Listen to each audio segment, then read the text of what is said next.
Bom dia, presidente, senador Teomário Mota. Bom dia, meu querido companheiro Paim. Para nós, hoje, é uma satisfação enorme estarmos participando aqui desta mesa, que representa os 61 anos do desaparecimento do presidente Getúlio Vargas. Figura esta que, sem dúvida alguma, representa o grande ícone do trabalhismo e o grande condutor de várias outras figuras que, como disse o Teomário, como Jango, Brizola e outros tantos que lutaram pelo progresso do Brasil e pelo desenvolvimento social dos trabalhadores brasileiros. Falar de Getúlio Vargas é falar, sem dúvida, no homem que deu o grande desenvolvimento da nação brasileira.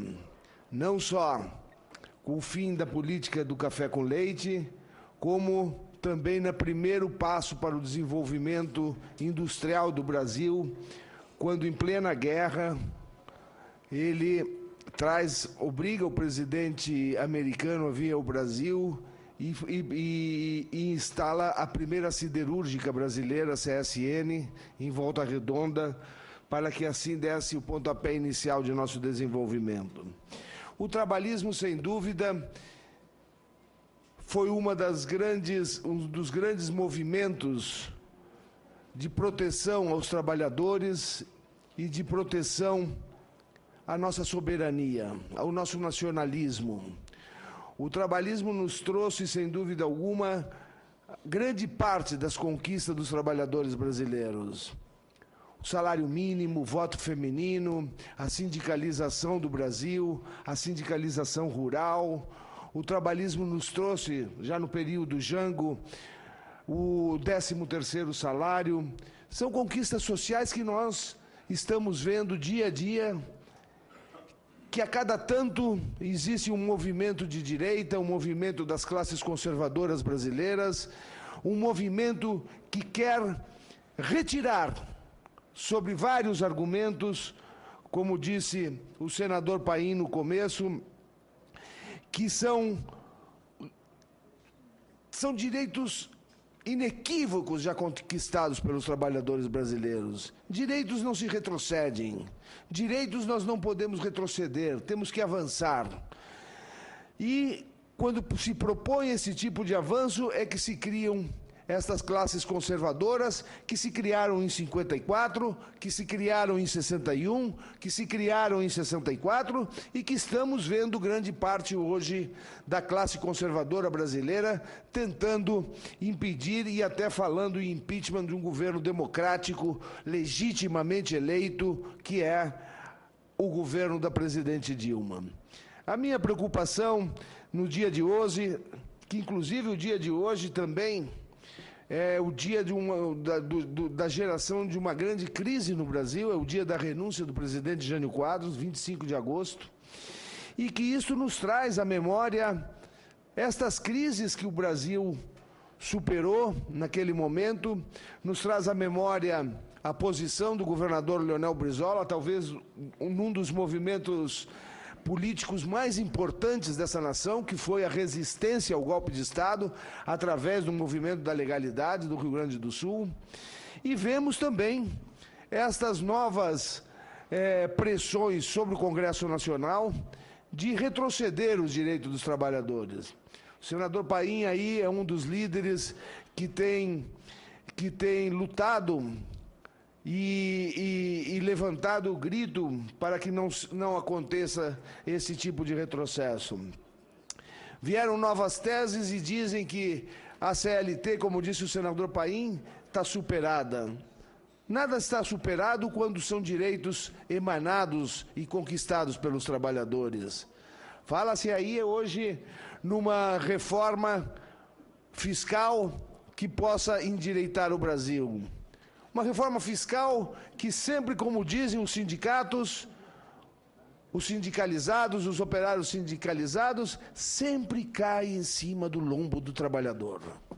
Ou seja, para reformar, para redirecionar a política fiscal, temos que propor o sacrifício dos trabalhadores. Aconteceu isso em 54, quando Jango, apesar de ter encaminhado o projeto de 100% de aumento do salário mínimo, que há muito tempo não tinha tido no Brasil a recomposição salarial, veio o Manifesto dos Coronéis. Coronéis estes, tais quais o Golbery, o Denis, o próprio Cruel, são signatários desse manifesto, que depois vieram ser os generais de 61 e de 64. Eu não acredito hoje, e é bom nesse momento de falar do trabalhismo, de falar do presidente Vargas como grande condutor, de que houve, sim, em 61 e 64, um impedimento de impedir que o continuismo das propostas dos direitos dos trabalhadores, que Jango, quando no governo, que aprova o 13º, propõe as reformas de base para esse país. Até hoje, 50 anos depois, nenhum dos governos democráticos se animou a tocar, por exemplo, na lei de remessa de lucros. 50 anos depois, nenhum dos governos democráticos se propõe a fazer a reforma bancária. 50 anos depois, a nossa educação e a nossa saúde pública continuam do jeito que está e que todos nós conhecemos. Nós precisamos unir a sociedade brasileira, unir as forças populares, porque nesse momento de perplexidade, a pior coisa que existe é levantar as mãos e render-se. Paim, senador Telmário, do nosso partido, está na hora, acho eu, de propormos novas reformas. Reformas para os trabalhadores. Por que não avançar, em vez de retirar os direitos desses trabalhadores em nome da figura de Getúlio, em nome da figura de Jango, em nome da figura de Brizola, aumentar os direitos? Por que não temos cotas para os filhos dos sindicatos nas universidades? Por que não propormos uma participação no lucro das empresas? Por que hoje as nossas montadoras que estão aí no Brasil têm de ter incentivos e têm que se retirar dos trabalhadores? 5 bilhões. Então, em nome do presidente Getúlio Vargas, em nome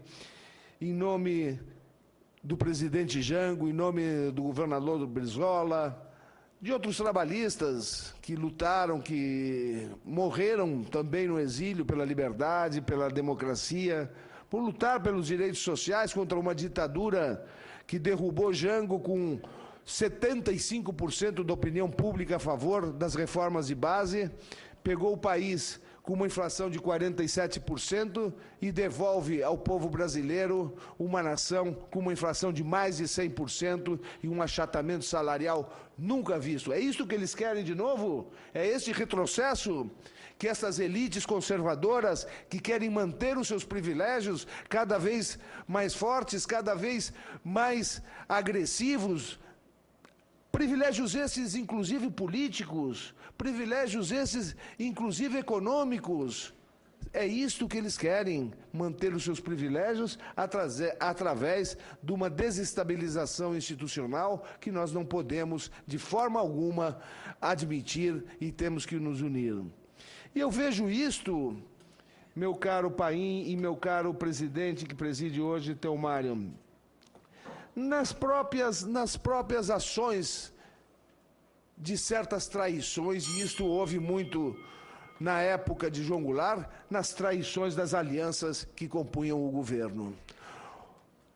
Nesta semana mesmo tivemos a ingrata surpresa do terreno projetado por Niemeyer aqui no eixo monumental, que não era um culto a Jango, que não é um culto a Jango, que é apenas um espaço de memória e de justiça, porque Niemeyer queria fazer ali o relato e se contasse às novas gerações o que foi a queda da democracia e o que foi a herança da ditadura.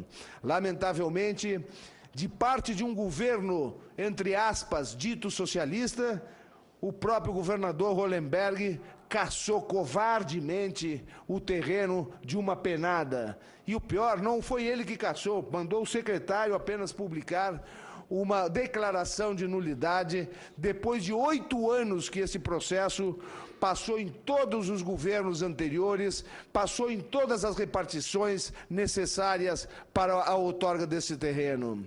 São estas traições transvestidas de esquerda é que nós temos que olhar detidamente. Eu queria, senador Paim, que preside essa comissão, formalizar oficialmente nesse dia, através hoje da presidência aqui do Telmário, oficializar uma denúncia que esta comissão investigue a trama política que existe atrás da decisão desse governador Hollenberg para trair de forma covarde a luta de anos daqueles que lutaram pela liberdade, pela democracia, daqueles que tombaram no caminho do exílio, das mortes, dos cárceres e das torturas desse país. Eu quero encaminhar aqui, presidente, a denúncia, a defesa do Instituto João Goulart diante das arbitrariedades que eles falam aqui para cancelar a cessão de uso do terreno, que inclusive não é uma doação, como alguns órgãos de imprensa tentam dizer, é uma cessão de uso onde tudo que se faria naquele terreno passaria a integrar o patrimônio do GDF. Eu quero deixar para que se investigue. Também quero agradecer aos senhores senadores, porque o governador Hollenberg está atropelando a assinatura de mais de 50 senadores que assinaram a favor do memorial, e esta é a casa que nós devemos fazer essa denúncia. Peço-lhe, presidente Paim, que encaminhe essa denúncia aos órgãos competentes e que chame os responsáveis, chame o Ministério Público e, diante disto que nós estamos denunciando, que é uma cassação política, é uma cassação que as elites aqui de Brasília não querem escutar e nem querem um espaço de memória e justiça que conte ao povo brasileiro e às novas gerações a grande queda de nossa democracia. O dia 1º de abril de 1964, que nos trouxe 21 anos de ditadura. Eu encaminho isto e, em nome do presidente Getúlio Vargas, em nome de Jango do Trabalhismo, quero dizer que a nossa luta continua e que ela não vai parar por aqui. Muito obrigado.